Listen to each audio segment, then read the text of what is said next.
To Emuna is our future challenge inspired. This is a real episode of our Emuna is our future series. We're very excited to be together on this special time during the weeks leading up to Hanukkah. We are now less than a month, starting yesterday, already 30 days before the festival of Hanukkah, the festival of lights.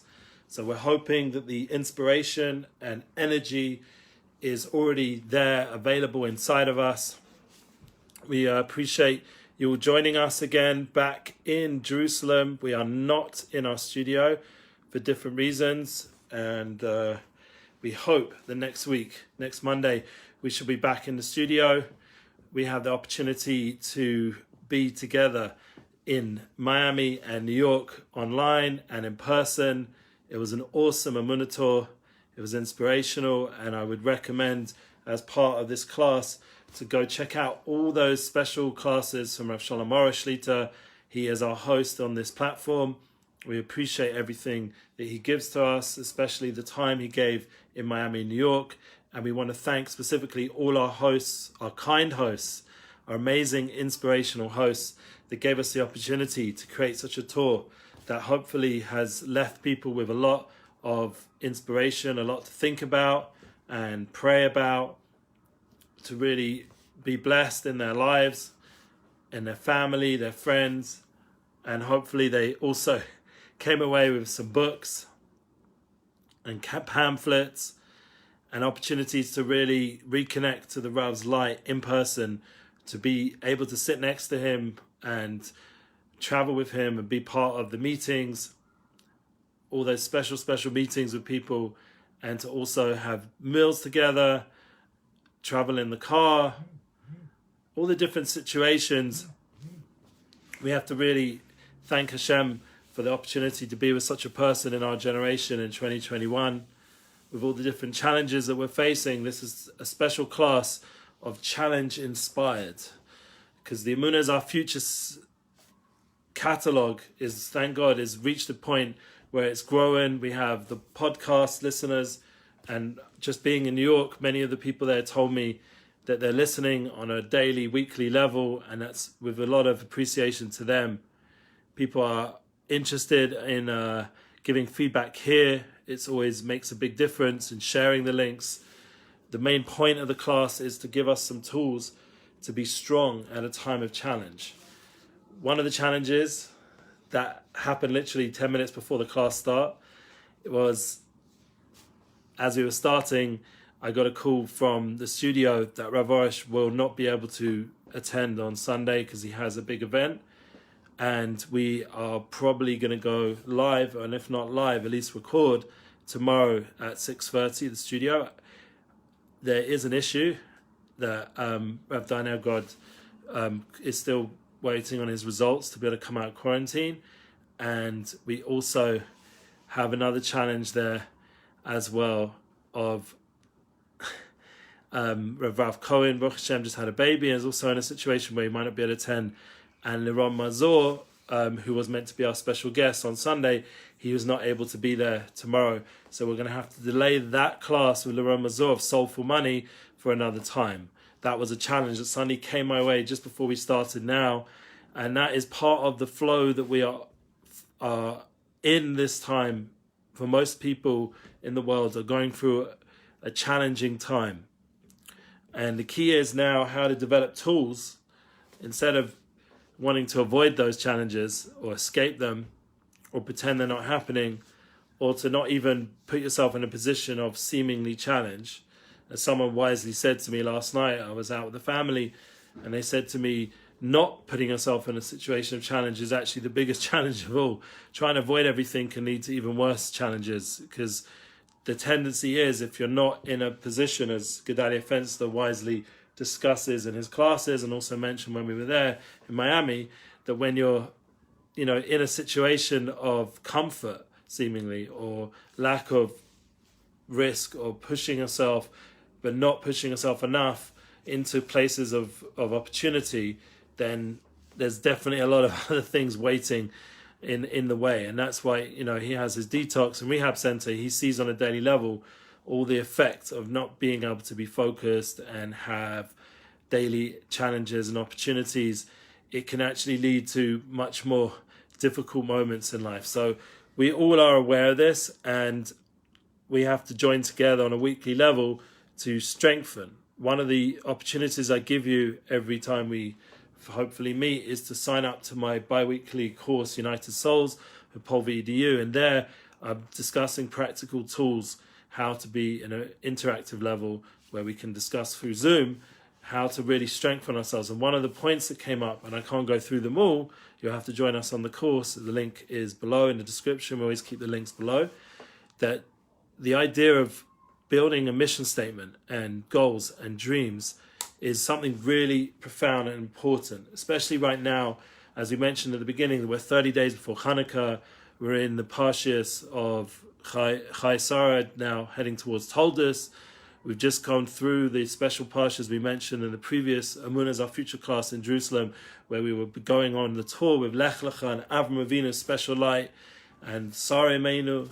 And as it says in the Ramban HaKodesh, the idea of Ma'aser Avos, Siman Labonim, that whatever happens in the Torah is impacting us right now. So what we're reading right now in the parshas of Abraham, Sarah, and then we already in this week's parsha, Yitzhak and Rivka, and now the children of them, of Yaakov and Esav, and we already dealt with Yishmael in the previous parsha, and we are in a position where we have the ability to learn from our fathers and mothers, as we just saw in the video from Arush, by the Machpelah, by the place, the burial grounds in the Hebron, which is a double-covered place based on the fact that all our holy Avos, except for, and Imos, except for Rochel Emenu, are buried there.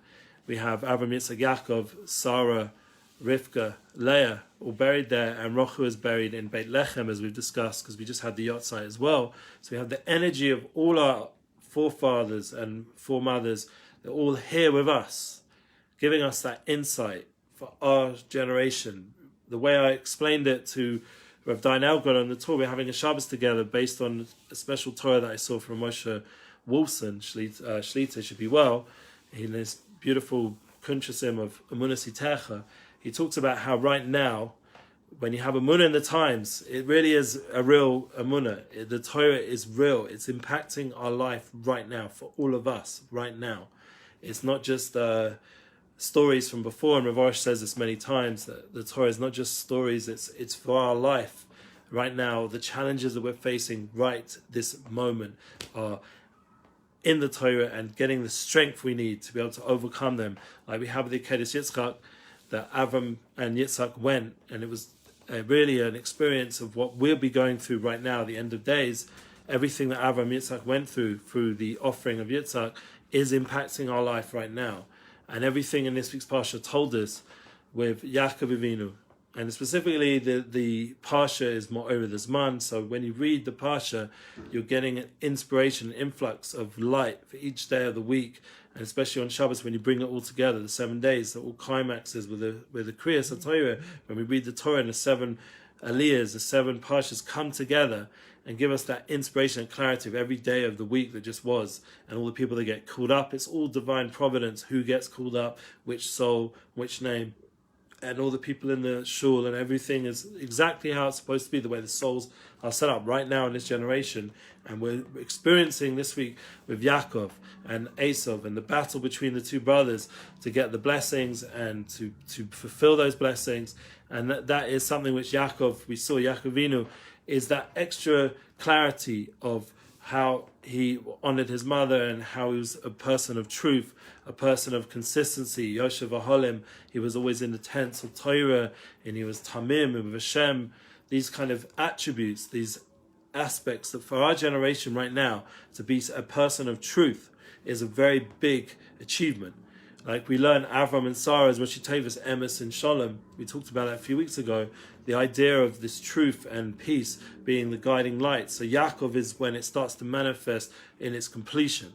Yaakov is a person which he was at one point called, and we'll see that in the coming parshas, but he was called tremendous names of God, and also in terms of becoming one with with Hashem through the Yisrael, becoming a new level of Yaakov, from the Yud Akev, from being a person of Hill, which Esau was grabbing onto Hill, to come to that level of Roshli, of Yisrael. We're going to talk about that. These are coming attractions. We're going to get inspiration from our forefathers and foremothers, and how Rivka was dedicated to make sure that Yaakov got the blessing in this week's Parsha, that our mother was able to really initiate that process of building her son, the person who was chosen to continue on the path of truth, from Avram, Yitzchak, Yaakov, through to Yisrael, through the Bnei Yisrael, through all the different tribes, all the way down to our generation right now, where we're at the end of the generation, with the Akev. We are the hill skin, like Yaakov, Yud Akev. We're this Yud that's come all the way down to the hill skin of the Adam Elyon, of this completion, historical version of mankind, of humankind, and we are all part of this journey, all the way down to the driest part of the feet of this, in the spiritual body of humankind. We are part of that desensitized, dark place right now, but really the whole body stands on us, and the whole of creation rests on us, and the whole purpose of creation is for our generation, just to do one thing, just to choose God, to choose Emuna, to have that strength to overcome the challenges that we're faced with. As I said just before I started, the challenge was now what's going to be of our Emuna class. So we're going to announce, hopefully, a new reschedule one with Laura Mazor. We're going to also make the best of whatever class we end up having with Arush for this coming Sunday. The previous Sunday we weren't able to because of Dinah for sure was in quarantine, and we also thank God, I was meant to be in London, and that was cancelled because the family there had corona, and thank God they're coming out now. We still dedicate this class to the full healing of my mother, Chana Liba Bas Simcha. She's still recovering, and she should recover quickly, and also to the full shlema of Tila Rivka Bas Masha, and Baruch Hashem for the many different challenges we're all going through in a real way.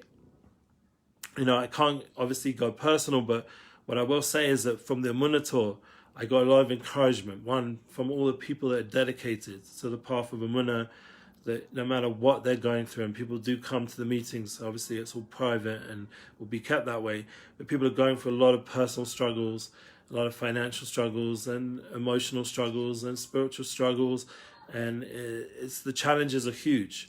And with everything that's gone on this last 2 years, in fact, once again, my parents, I haven't yet seen any of their grandchildren in face for over 2 years almost, and it just, as time goes on, it's like mind-boggling. Even though apparently now they're opening up the borders, at least on some level, so there is some hope, a ray of hope with this whole challenge with Corona, that things are improving, and the fact our own tour went without any glitches. We were able to get all the different tests we needed and travel through to Miami, through to New York, back to Eretz Yisrael, back to the Holy Land without any issues, thank God. There's some in quarantine, some are not, thank God. Me personally, I wasn't. So thank God that everyone's in their own personal situation, depending on where they hold with this and that, without getting into specifics. But the challenge is to remain inspired with all this. The point is to realize the challenge is what should inspire us. I'm not holding on this level, and this is what I spoke about in my course. I'm not there yet, but together, by discussing it, by working on it, by growing on this, we can actually realize the challenge is what's going to inspire us.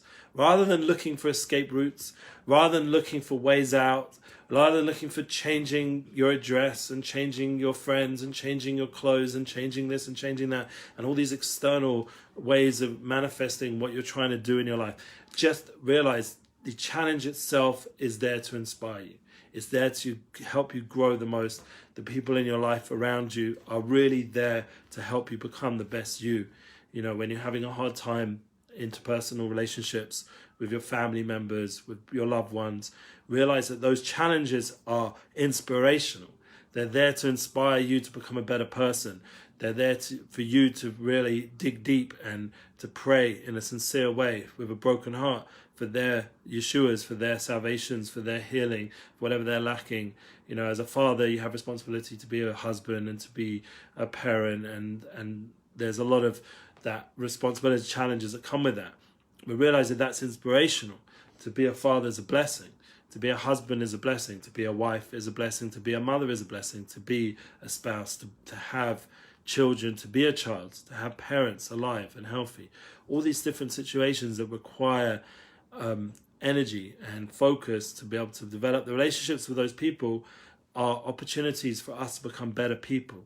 To realize that the beginning of the Torah is filled with stories of family, because the interpersonal relationships between Avram and Sarah, and between their children, of Yitzhak and Rivka and Yaakov, and this week's Parsha Yaakov and Esav, and these are all part of what human reality is, that we have these relationships. It makes us different to all of the other parts of creation.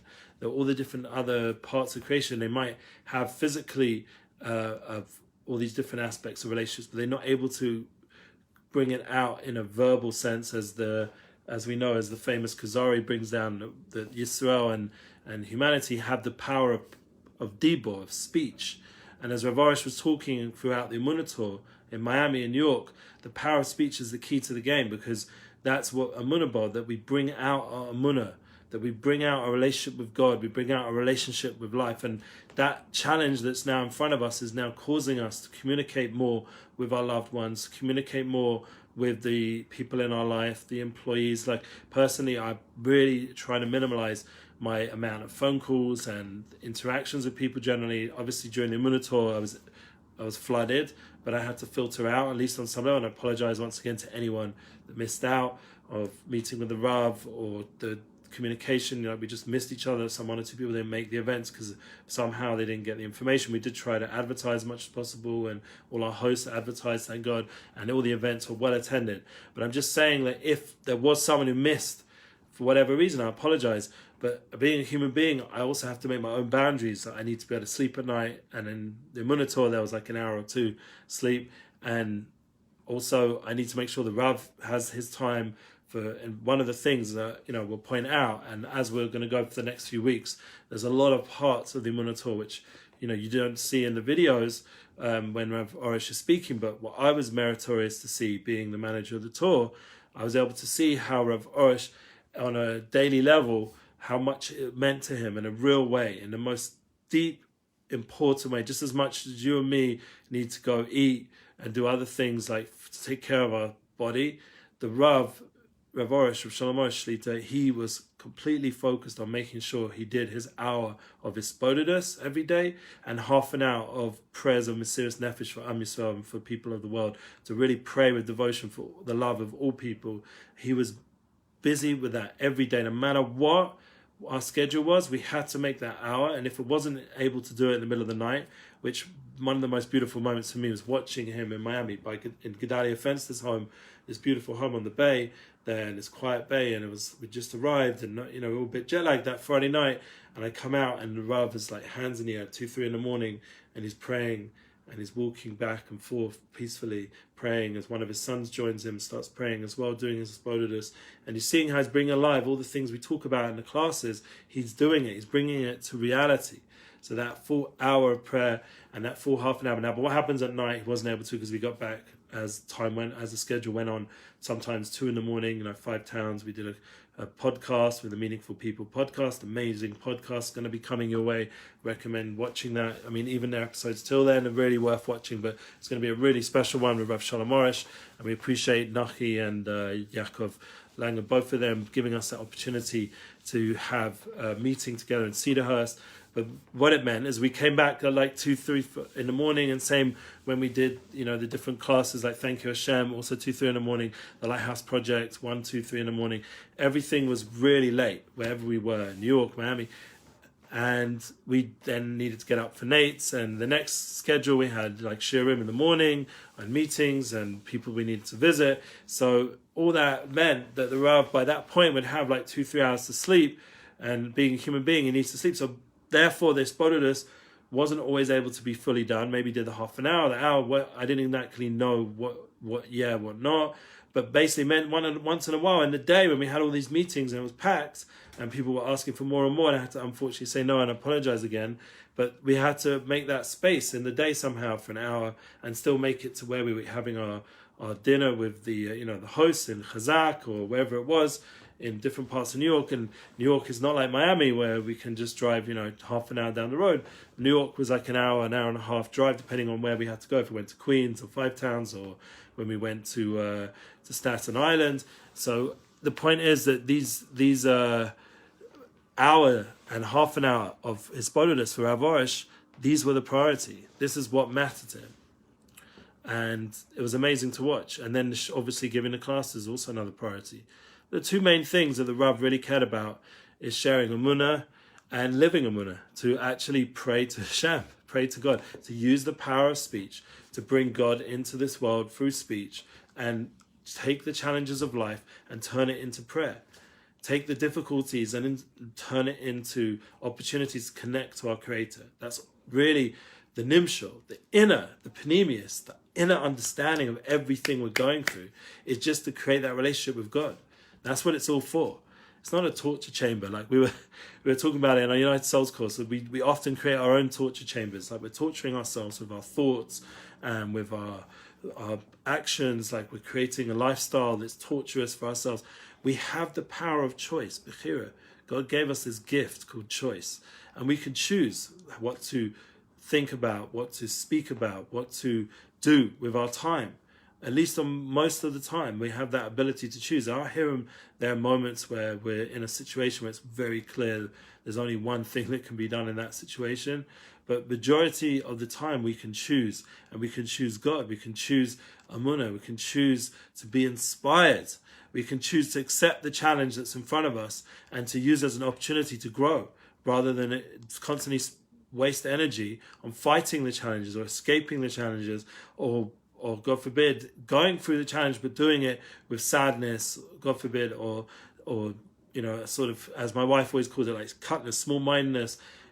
We have to go through the challenges with a certain inspiration. Like, one of the things for me also is keeping up with the content. I want to make sure during the last 3 weeks with the Emuna tour and the after effects, that there was still content, constantly putting out some positive Torah and Emuna classes every day on our Facebook and YouTube and Instagram, and now, thank God, finally getting to TikTok and all the other platforms available, the Emuna podcast.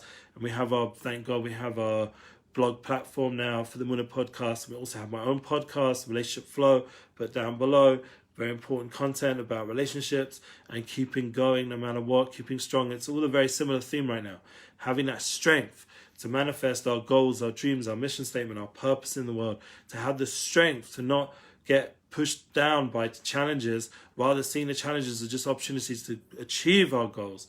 Make sure our goals are consistent and constantly revise them, review them, go over our goals, that they fit the reality of our situation, so we can experience life in a fulfilled way, in a happy way. That's what the point that Gedalia was saying. That by being more fulfilled, we will have more inspiration and we'll have more joy and we'll enjoy life. And I see that by Arush, that he knows he's fulfilling his purpose. So he has a simchas achayim. He has a joy of life. We were trying to work out how to translate simchas achayim. How do you translate simchas achayim? Anyone out there? Simchas achayim. Anyone know? David Moshe, the son of the Rav, was discussing it with me. Rav Dainelgrad, back and forth. The joy of life is probably the best one we came up with. If anyone's got a better definition, happiness, fulfillment, how to experience simchas achayim, the gift of life. This is something which all Avram, Yitzchak, Yaakov, Sarah, Rivka, Rachel, they all had simchas achayim. It's clear from the Torah they were energized people. They were not people in dichayon, in depression or anxiety or any of these kind of negative things. They were not sitting in rehab or detox. They were energized. And now, say you're in such a situation, so now start choosing now. Don't allow yourself to say, but I've spent all this time in my life till now in a darker place, and I wasn't choosing joy, and I wasn't choosing everything I needed. No, right now, this is the point, one of the most powerful Torahs of Rabbi Nachman, Achshav, Ata, Ma'ata v'Yadolam. Now is the moment to choose. Thank you for the positive feedback here. I see people are saying, hello, Baruch Hashem. I love that simchas achayim, joy of living. Yes, we have to enjoy life. Thank God. And one of the things to look forward to with Hanukkah coming is there's a lot of tours, a lot of opportunities of energy. And Nissim Black's going to be going on tour. Thank God. Hopefully that'll work out. I'll be able to do all his wonderful gigs, and I'm arranging a little bit parts of it. Thank God. Maybe I'll even travel a little bit. We'll see. We're waiting to see what's going to be with that. But there's also the opportunity to do our Toronto Emuna class. That's the 14th, 15th online. We get to do a tour, a preparation for Hanukkah Emuna class for the Toronto community, and to meet with them for at least 2 days, be able to discuss with their community, with Rav Arush, and meet on Zoom, and people can discuss that. And the links will obviously, how to contact us and get that happening is already on the flyer, which we posted on our platforms a bunch of times. And if you go to the podcast platform, it's there, the flyer's there. Someone wrote here on Facebook, what happened to not having a state before the coming of Mashiach? Yes, that's a good question. And that is something which, Siddiqim, righteous people, have discussed in depth. And it's not for my abilities to say this way or that way.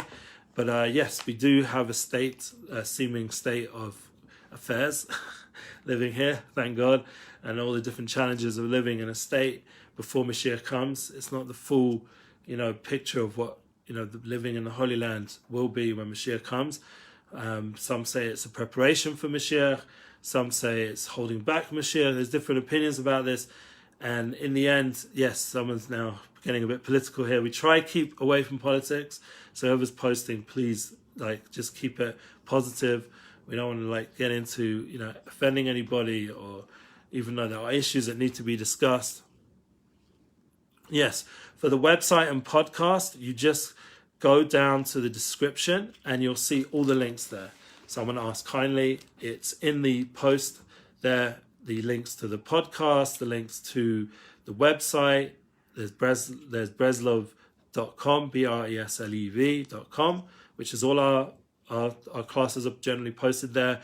There's emunalive.com for the latest classes of Rav Arush and what we're doing online as tours. And also we have all the podcasts, me personally, my podcast, which I've come together with all the different links below. You just check it out. Chaim. Right, remember, in Israel, we're already saying, Mashiach Baruch Hu Geshem, saying Talamata LaBracha. We're bringing down the Geshmei Bracha, the Shefa, the divine abundance. We've talked about this, and that in itself, trying to make a living, can be a challenge. But that's one of the reminders we have to remember. Prayer is a big key to success in Panasa.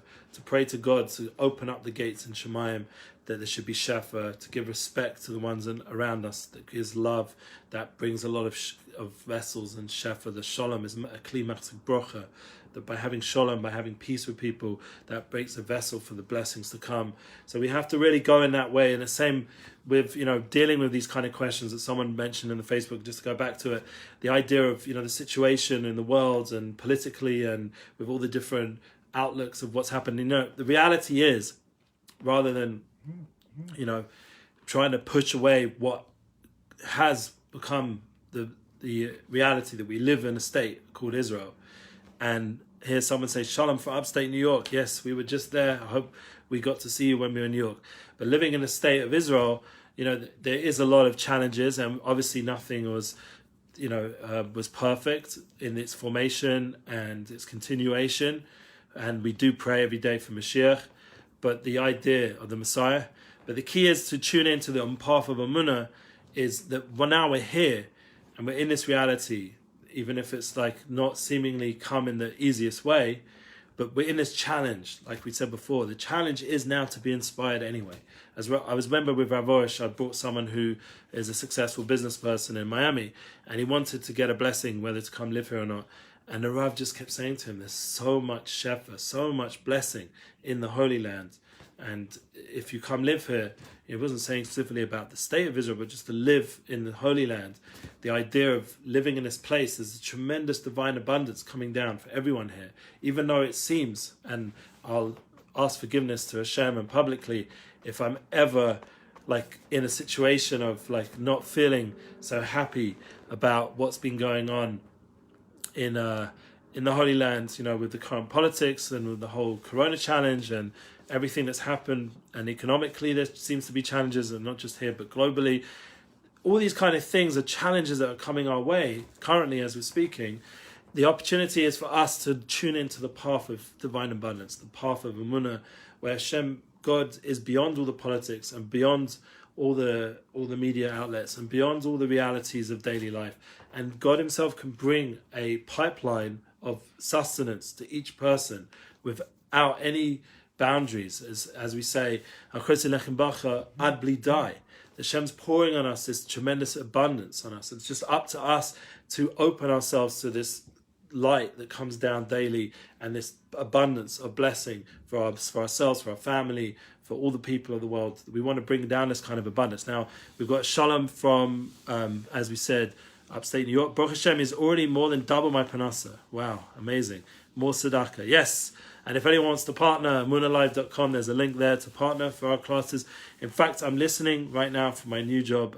Yes, very nice. Okay, should be successful in your new job.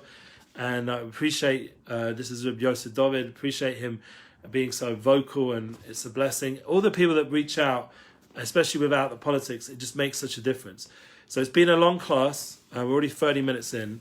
And to be able to accept the challenges, to do them with inspiration.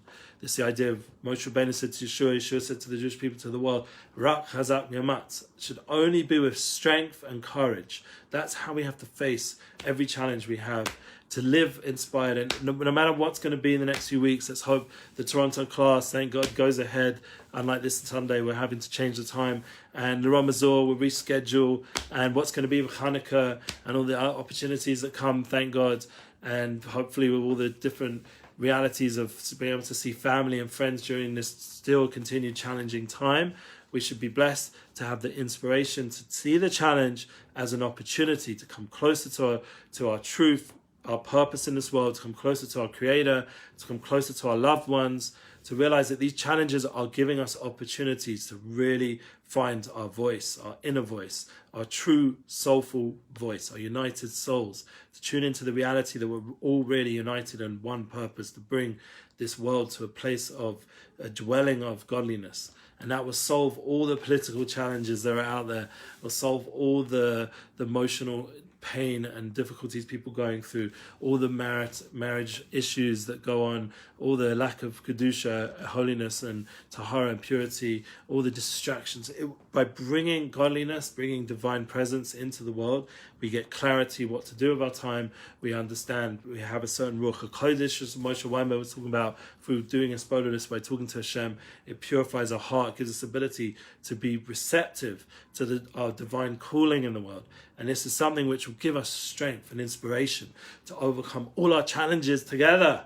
So on that note, we'll come together, we'll get the blessings as we saw from Yaakov Avinu, beautiful blessings this week's Parsha, to told us to bring it down to all the generations right now, to our time right now, to the time just before Mashiach comes himself, and or for the concept of Mashiach to become revealed in the world, the idea of the Des Hashem, to know godliness, to know our purpose, to know our reason, etc., to have clarity of purpose in this world. It will give us fulfillment and joy, simchas achayim, happy days. Have a wonderful Shabbos coming up and enjoy it. Bring that light into your family, into your business, into your homes. And I can't wait to join you in the Kimming Dika week. As we say in Yiddish, we should be able to come together, the Kimming Dika Woch in Parshas and V'yetze Yaakov. We're going out, a new opportunity of building our homes, our families. This is the future. This is what Emunah is our future is about, and to do it with inspiration. Amen. Thank you.